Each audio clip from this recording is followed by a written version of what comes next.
अपने न्याय और सुरक्षा के लिए किसके पास जाएगी, ये एक बड़ा प्रश्न चिन्ह खटीमा में खड़ा हो गया है।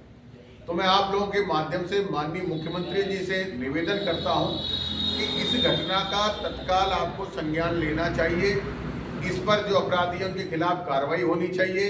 अगर अधिकारियों को उच्च न्यायालय का आदेश है, कोर्ट का कोई आदेश है, तो उसे सार्वजनिक किया जाना चाहिए।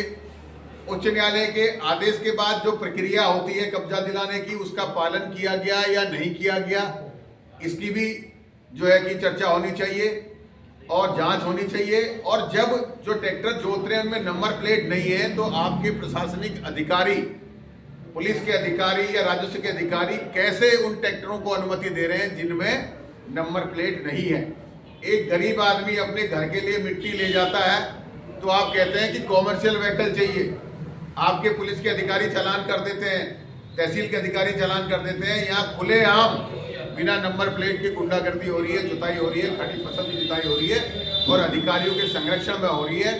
जो हम बात कहते हैं कि इस प्रदेश का प्रशासन भ्रष्टाचार युक्त हो गया है, उसके अलावा कुछ नहीं है, वो यहाँ साक्षात्कार हो रहा है। इस घटना की गंभीरता से जांच होनी चाहिए। अब मैं कहूँगा कि जांच सीबीआई से होनी चाहिए, क्योंकि पीड़ित पक्ष ये चाहता है कि सीबीआई से हो, क्योंकि जब उप जिला अधिकारी, कोतवाल, सीओ और एसएसपी और डीएम फोन नहीं उठा रहे हैं तो अब किस पे कौन जांच करेगा। इसके अलावा क्या बच जाता है प्रदेश में? अगर वो कहें हम एसआईटी बनाते हैं तो एसआईटी भी उन्हीं अधिकारियों की।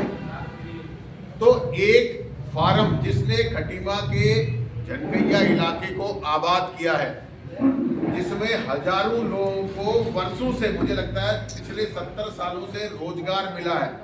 बहुत सारे पूर्वांचल के परिवार हैं, बहुत सारे अनुसूचित जाति के परिवार हैं, अधिकतम बंगाली परिवार हैं जो वहाँ फार्म पर काम करते थे। उनके रोजगार का क्या होगा? उसके अलावा वहाँ और भी फार्म है, बड़े फार्म है, रस्तोगी फार्म है, उसके अलावा तलवार फार्म के अलावा और फार्म है, रस्तोगी फार्म है। अब उन लोगों के मन में भी ये डर का भाव है